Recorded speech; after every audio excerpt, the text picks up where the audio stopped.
कभी पुलिस की सुरक्षा के घेरे में रहता था, लेकिन आज पुलिस ने ही उसकी हस्ती को मिट्टी में मिला दिया। यूपी एसटीएफ ने अपने स्थापना दिवस पर खुद दिया तोहफा, मोस्ट वांटेड अनिल दुजाना को कर दिया ढेर। माफियाओं पर योगी का ऑर्डर, यूपी एसटीएफ के एडीजी अमिताभ यश का एक्शन, अब एक और माफिया का खेल खत्म। मुख्यमंत्री योगी आदित्यनाथ ने लगता है यूपी एसटीएफ को पूरा आदेश दे दिया, माफिया अगर सुधरेंगे नहीं तो मिट्टी में मिला दो।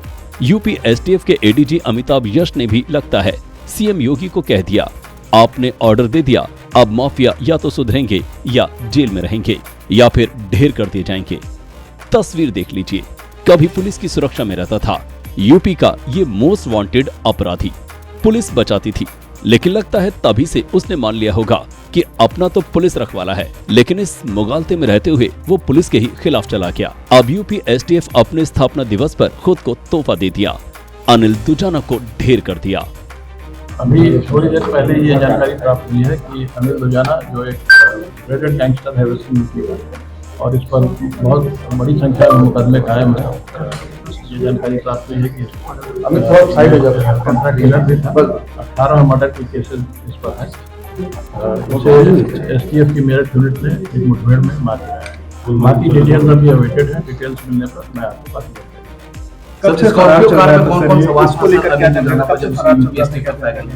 अभी इसकी डिटेल्स अवेलेबल नहीं है, जैसे ही डिटेल्स अवेलेबल हो जाएंगी मैं आपको डिटेल्स उपलब्ध करा दूंगा।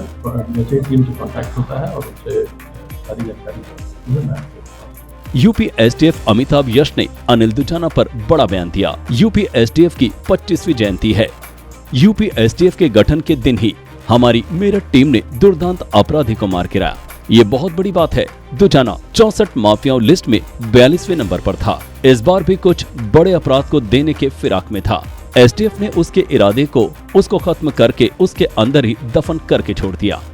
कुख्यात गैंगस्टर अनिल दुजाना उर्फ अनिल नागर को एसटीएफ ने मेरठ में मुठभेड़ में मार गिराया है। दुजाना 10 अप्रैल को जमानत पर बाहर आया था।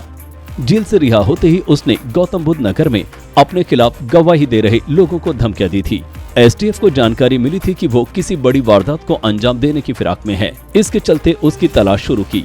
इसी क्रम में उसके मेरठ में छिपे होने की सूचना मिली। दुजाना पर राष्ट्रीय राजधानी दिल्ली और उत्तर प्रदेश में 60 से ज्यादा आपराधिक केस दर्ज हैं।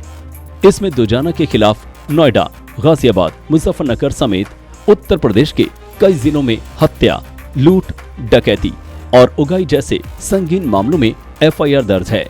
दिल्ली और यूपी की पुलिस लगातार उसकी तलाश कर रही है। बीते साल दिल्ली पुलिस ने दुजाना और उसके 2 साथियों को गिरफ्तार भी किया था। दुजाना गौतम बुद्ध नगर का रहने वाला है। साल 2011 में उसके गैंग ने साहिबाबाद में एक शादी समारोह में शूट आउट किया था, जिसमें 3 लोगों की मौत हो गई थी। बुलेट प्रूफ जैकेट में दुजाना को कोर्ट ले जाती थी पुलिस। दुजाना के कुख्यात माफिया सुंदर भाटी और उसके गैंग से रंजिश रही है। इस रंजिश में कई हत्याएं हो चुकी हैं। साल 2012 में दुजाना और उसके गैंग ने सुंदर भाटी और उसके करीबियों पर AK-47 राइफल से हमला किया था। ये दोनों गैंग सरकारी ठेकों, सरिया की चोरी और टोल के ठेके को लेकर अक्सर आमने सामने आते रहे हैं। यही वजह थी कि पुलिस दुजाना को जब पेशी पर लेकर कोर्ट जाती थी तो उसे बुलेट प्रूफ जैकेट दी जाती थी। नरेश भाटी की हत्या के बाद दुजाना ने सुंदर पर किया हमला। अनिल दुजाना गैंगस्टर नरेश भाटी का करीबी और शूटर था। नरेश की हत्या सुंदर भाटी ने करवाई थी। इसके बाद बदला लेने के लिए अनिल ने सुंदर पर हमला किया था। यहीं से दोनों के बीच अदावत का ऐसा सिलसिला शुरू हुआ जिसमें कई बार गोलियां चली। फिलहाल अनिल दुजाना ही नरेश भाटी गैंग की कमान संभाल रहा था। दुजाना को पश्चिम यूपी में छोटा शकील कहा जाता था। अनिल दुजाना का खौफ कुछ इस कदर था कि उसे अपराध जगत खासकर पश्चिम यूपी में छोटा शकील कहा जाता था। कहा जाता है कि जिसने भी उसके खिलाफ आवाज उठाई दुजाना ने उसकी हत्या करवा दी। कोई भी उसके खिलाफ बोलने से भी डरता था।